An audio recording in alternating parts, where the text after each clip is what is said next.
कहाँ पर जाए, अपना अपना शिकायत, अपना सुझाव किसको बताया जाए। लेकिन आज तक ये सुझाव देने के लिए हम लोग वित्त विभाग में कितना बार मेल के माध्यम से, पत्राचार का रजिस्टर के माध्यम से हम लोग बताते आए, लेकिन हमारा बात कोई सुनाई नहीं देते हैं, सुनते भी नहीं है।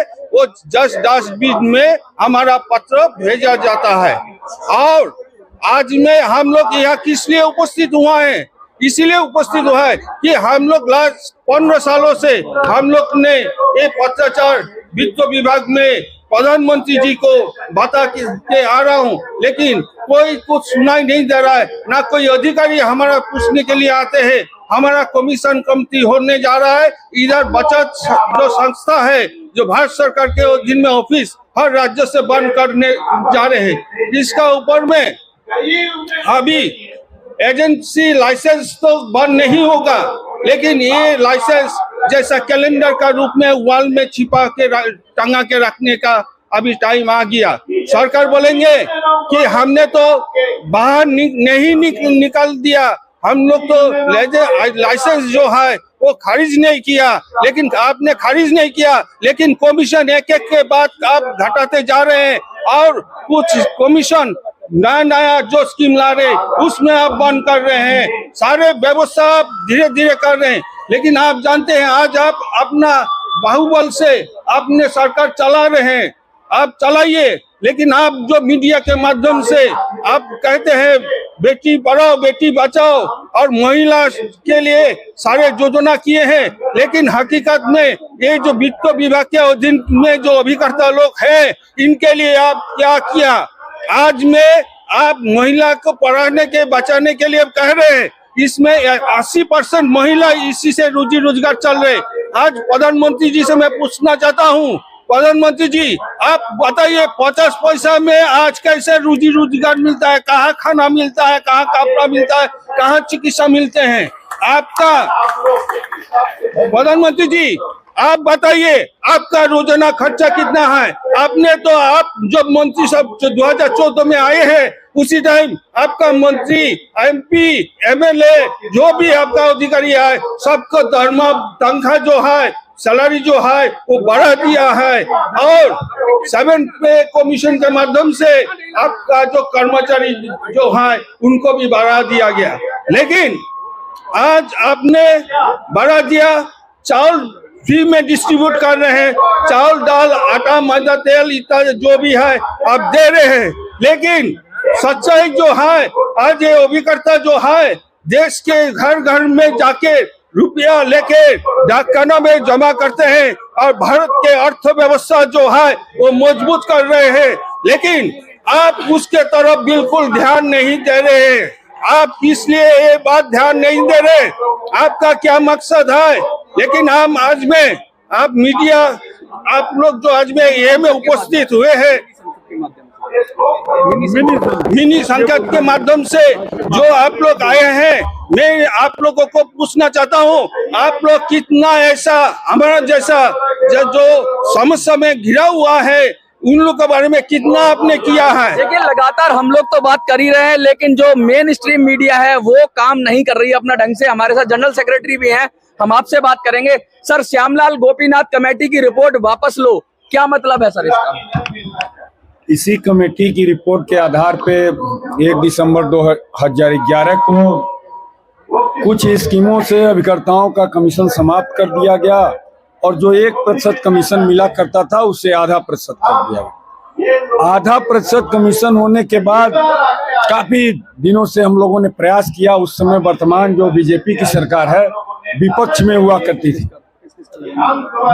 इनके तमाम मंत्रियों के लिखित पत्र हम लोगों के पास मौजूद है कि हमारी सरकार आएगी तो आपके अभिकर्ताओं का कमीशन हम 1% आधा % से बढ़ा के 1% कर देंगे।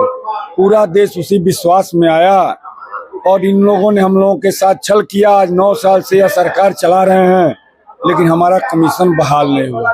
बार बार प्रधानमंत्री जी रोजगार की बात करते हैं हर सार्वजनिक मंचों पे, बड़े मंचों पे, लेकिन यह क्या रोजगार पर, यह क्या 5 लाख लोगों को जो रोजगार मिला हुआ है एजेंसी के माध्यम से उनको आप बेरोजगार कर रहे हैं। एक वित्त मंत्रालय का जो अधिकारी वर्ग है वो इस पूरे एजेंसी सिस्टम को लाभ हानि के दृष्टिकोण से देख रहा है। कई बार हम लोगों ने फाइनेंस सेक्रेटरी से मिलके उनसे, लेकिन इसका दूसरा पहलू जो है कि इससे लाखों लोगों को रोजगार मिला हुआ है, इस पे ध्यान देने की आवश्यकता है। अन्यथा यह मजबूर, मजलूम, शोषित, पीड़ित लोग जिस दिन रोड पे उतर गए, इस सरकार का सत्ता से सफाया हो जाएगा। सत्ता से सरकार के सफाई की बात कर रहे हैं, क्या लगता है ये जो योजनाएं थी जो वेलफेयर के लिए थी, मतलब 5 लाख लोगों का, जैसे सर ने बताया कि 5 लाख लोगों को रोजगार मिला हुआ है, लेकिन अब ऐसा लग रहा है कि कुछ हजार लोगों को रोजगार देकर हजारों लोगों को, लाखों लोगों को बेरोजगार करने की योजना है क्या? वैसा ही कुछ है, वैसा ही कुछ है। लेकिन देखिए, हम जो 5 लाख एजेंट है वो हर घर जाते हैं। अगर घर का कैलकुलेशन करें तो 5-5 आदमी पकड़ेंगे, और हम जो घर में जाते हैं कलेक्शन के लिए वो तो एवरेज 500,000 से ज्यादा है। अगर अपप्रचार हुआ तो इस इलेक्शन में जरूर उसका इफेक्ट होगा। इसीलिए हम अभी भी बोल रहे हैं, हमसे बात कीजिए, हमसे एक मीटिंग लीजिए। 6 बरस हम जूझ रहे हैं केवल 5 मिनट के लिए। 5 मिनट आप दे नहीं सकते तो फिर देश कैसा, क्या करेंगे हम? 5 मिनट की बात कर रहे हैं आप, क्या 5 मिनट के लिए भी सरकार ने आपको तवज्जो नहीं दी? किसी मिनिस्टर ने बात नहीं की, कोई मिला नहीं आपसे? देखिए, कोई भी मैं पहले ही बता चुका हूँ, मैं कितना बार कोशिश किया हूँ। मैं दिल्ली में आके, हमारा पदाधिकारी 10 दिन 12 दिन बैठते हैं, बैठ के भी हम लोग वो जो मंत्री हैं उनसे मिलने के लिए कोशिश किए हैं, लेकिन जब भी हम लोग डायरेक्टली बात करने जाते हैं, बोले अभी हम बिजी है, हमको अभी समय नहीं है। सत्ता का गुरूर आ गया है क्या? जो जी वही हुआ है क्योंकि ये लोग जानते हैं कि अभी सोच रहे हैं। लेकिन आज मैं आपको बारे में एक बात बताना चाहता हूँ, अगर ये अभिकर्ता लोग अपना 2014 सन में मोदी जी को विश्वास करके इसमें आसन में बैठाया, और आज में भी मैं कहता हूँ मोदी जी को ऊपर विश्वास है, लेकिन मोदी जी तक बात पहुंच रहे हैं क्या नहीं पहुंचे मेरे को मालूम नहीं है। शायद मैं मान लेता हूं कि मैं पहुंच नहीं रहा है।